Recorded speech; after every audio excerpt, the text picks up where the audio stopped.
Break news చూస్తున్నాం.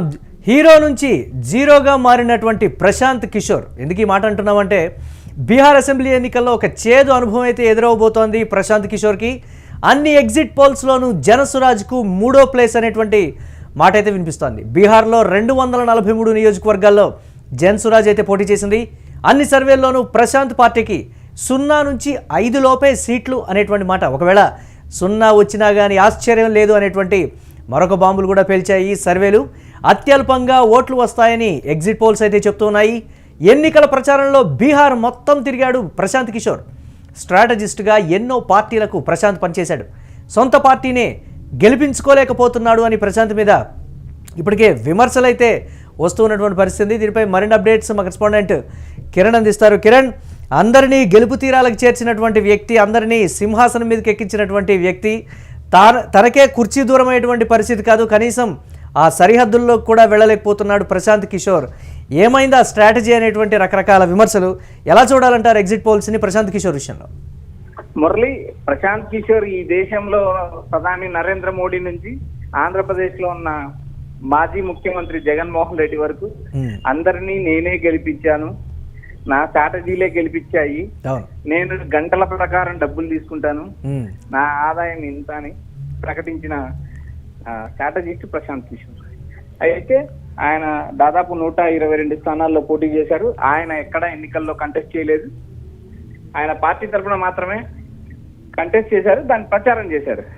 అయితే ఆయనకు వచ్చిన ఎగ్జిట్ పోల్స్ కానీ, ఇప్పుడు మనకు అందుతున్న ఎగ్జిట్ పోల్స్ లో కానీ ఏ సర్వే కూడా ఆయనకు పట్టుమని 10 సీట్లు ఇవ్వలేదు. 0 నుంచి 5 ఇస్తున్నారు, 0 నుంచి 2 ఇస్తున్నారు. అయితే ఇక్కడ ప్రధానంగా బీహార్ ఎన్నికల్లో ప్రశాంత్ కిషోర్ ముందస్తు వ్యూహంగా దాదాపు పార్టీ పెట్టి 3 సంవత్సరాలు అయింది. బీహార్ రాష్ట్రం అంతా పాదయాత్ర చేశారు. అంతేకాకుండా వచ్చే ఎన్నికల్లో ఖచ్చితంగా నేను ముఖ్యమంత్రిని అవుతానంటూ ప్రకటించడం కూడా జరిగింది. అయితే ఎన్నికల కోలాహలం స్టార్ట్ అయిన తర్వాత ఆయన నామినేషన్ వేయలేదు, ఆయన అభ్యర్థిగా పోటీ చేయలేదు. ఎందుకు పోటీ చేయలేదు అనే దానికి ఆయన దగ్గర సమాధానం లేదు. ఆయన పార్టీ కూడా 243 స్థానాల్లో పోటీ చేయలేదు, కేవలం 122 స్థానాల్లో పోటీ చేసింది. పోటీ చేసినా కూడా ఆయనకు ఇప్పుడు వచ్చిన ఎగ్జిట్ పోల్స్ కానీ, ప్రీ పోల్ సర్వేలు కానీ ఎక్కడ కూడా పట్టుమని 10 సీట్లు గెలుస్తాదంటూ ఎక్కడ ప్రకటించిన సర్వే సంస్థ కూడా లేదు. దేశవ్యాప్తంగా నేను తమిళనాడు సీఎం స్టాలిన్ గెలిపించాను, ఆంధ్రప్రదేశ్ మాజీ ముఖ్యమంత్రి జగన్ ని గెలిపించాను, పశ్చిమ బెంగాల్ ముఖ్యమంత్రి మమతా బెనర్జీని గెలిపించాను, 2014లో చాయ్ పే మోడీ అని మోడీని గెలిపించాను, క్యాంపెయిన్ చేశాను అంటూ చెప్పిన ప్రశాంత్ కిషోర్ తన సొంత రాష్ట్రంలో తాను ఎన్ని సీట్లు గెలవబోతుంది చెప్పకపోవడం ఇదొక చేతగాని చర్య అనుకోవచ్చు. లేకపోతే ఆకాశం నుంచి భూమికి ఏదైతే ఆకాశం నుంచి దిగి కింద పడ్డాడని అనుకోవచ్చు. హీరో నుంచి 0 అయ్యాడు. ఈ 0 ప్లేస్ ప్రశాంత్ కిషోర్ కి రాబోయే రోజుల్లో కంటిన్యూ అవుతుంది. ఎందుకంటే ఆయన రాజకీయాలు వేరు, రాజకీయ లెక్కలు వేరు, స్ట్రాటజీస్ వేరు, రాజకీయం వేరు. రెండిటికి ఒకదానికొకటి సంబంధం ఉండదు. గ్రౌండ్ లో రాజకీయ వ్యూహాలు పన్నడం వేరు, ఎన్నికల్లో పోటీ చేసి గెలవడం వేరు అనే ఒక చిన్న లైన్ ని, ఒక చిన్న స్మాల్ మ్యాచ్, ఏదైతే ఒక చిన్న అంశాన్ని కూడా ఆయన మర్చిపోయి తాను బీహార్ ఎన్నికల్లో కింగ్ అవుతా అంటూ చిన్న లాజిక్ మర్చిపోయి ఏదైతే తాను ఎన్నికల్లో పోటీ చేయలేక ముందే చేతులెత్తి అనధికారికంగా బీజేపీ కూటమికి సహకరించాడంటే ఆరోపణలు కూడా మనకు స్పష్టంగా వినపడుతున్నాయి మురళి.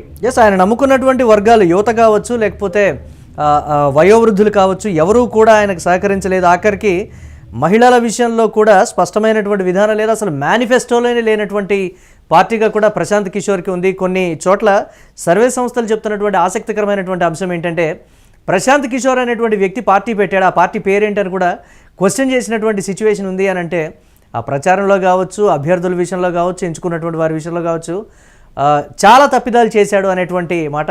అందరికీ వైద్యం చేసినటువంటి వ్యక్తి తనకు తాను వైద్యం చేసుకోలేకపోయాడు, అందుకే ఫెయిల్యూర్ అనేటువంటి మరొక వెర్షన్. ఈ మాటలు ఎలా చూడాలి మనం? మురళి, రాజకీయాల్లో ఆయన పార్టీ పెట్టాడు, పాదయాత్ర చేశాడు, కానీ బీహార్ లో చాలా మందికి ప్రశాంత్ కిషోర్ అంటే ఎవరో తెలియదు. ఆయన సొంత గ్రామంలో కూడా ప్రశాంత్ కిషోర్ అనే వ్యక్తి గురించి చాలా మందికి తెలియదు. ఎందుకంటే ప్రశాంత్ కిషోర్ ఒక మారుమూల గ్రామంలో పుట్టారు, పెరిగారు, తర్వాత ఆయన స్ట్రాటజిస్ట్ గా ఎదిగారు. ఆ గ్రామంలో ఉండే ప్రజలకు కూడా ప్రశాంత్ కిషోర్ ఎవరో తెలియదు, కానీ ఆయన దేశవ్యాప్తంగా నేను మోడీని గెలిపించాను, జగన్ ని గెలిపించాను, మమతా బెనర్జీ గెలిపించాను, కేజ్రీవాల్ని గెలిపించానని ఏదైతే చెప్పుకొని తన స్ట్రాటజిస్ట్ ను, తన లెక్కలు తనకుంటాయి, తాను గంటకి ఇంత సంపాదిస్తానంటూ ఆయన ప్రకటించడం జరిగింది. నేను అందరినీ గెలిపించాననే కోణం నుంచి అందరూ గెలిచిన వాళ్ళు కూడా వారి వారి బలాల మీద గెలిచారని స్పష్టంగా ఈ ఎన్నికల్లో రుజువు చేసింది మురళి. ఎందుకంటే జగన్మోహన్ రెడ్డిని కావచ్చు, స్టాలిన్ కావచ్చు, ప్రధానమంత్రి నరేంద్ర మోడీ కావచ్చు, మమతా బెనర్జీ కావచ్చు, వీరు గ్రౌండ్ రియాలిటీ నుంచి గ్రౌండ్ నేర్చుకొని రాజకీయ ఒడిదుడులు ఎదుర్కొని ముఖ్యమంత్రులు అయ్యారు. అలాంటి నేతలను నేను గెలిపించాను అని ఒక ట్యాగ్ లైన్ తెలిపించుకొని దేశమంతా ప్రచారం చేసుకునే ప్రశాంత్ కిషోర్ తన సొంత గ్రామంలో ఓటర్లకు తెలియదు, బీహార్ ఓటర్లకు తెలియదు, అసలు అతను పోటీ చేశాడా, అతని పార్టీ ఎక్కడుంది, గుర్తు ఎక్కడుంది అని చెప్పి ప్రజల ఆశ్చర్యం వ్యక్తం చేసిన పరిస్థితి కూడా మనం బీహార్ లో చూసాం. ఏదైతే బీహార్ యువత మార్పు కోరుకుంటున్న బీహార్ యువతలో కూడా ప్రశాంత్ కిషోర్ ఎక్కడ కూడా ప్రభావం చూపిన పరిస్థితి లేదు. మహిళలు ఏదైతే బీహార్ లో కీలకంగా ఎన్నికలు గెలుపు ఓటమిని సాధించే మహిళల్లో కూడా ప్రశాంత్ కిషోర్ అంటే ఎవరో తెలియదు. అయితే తాను దేశవ్యాప్తంగా స్ట్రాటజిస్ట్ గా ఎన్నికలు చేయడం వేరు, ఒక పార్టీ స్థాపించి ఆ పార్టీలో అభ్యర్థులకు టికెట్లు ఇచ్చి వారి ఎన్నికలకు డబ్బు ఖర్చు పెట్టి ప్రచారం చేసి ఒక అభ్యర్థిని గెలిపించడం అనేది ఆషామాషి వ్యవహారం కాదు. గాలి కలిసి వచ్చినంత మాత్రాన, గాలి లెక్కలు వేసినంత మాత్రాన అవి రాజకీయాలకు గాలి లెక్కలు స్ట్రాటజీస్ వేస్తారు.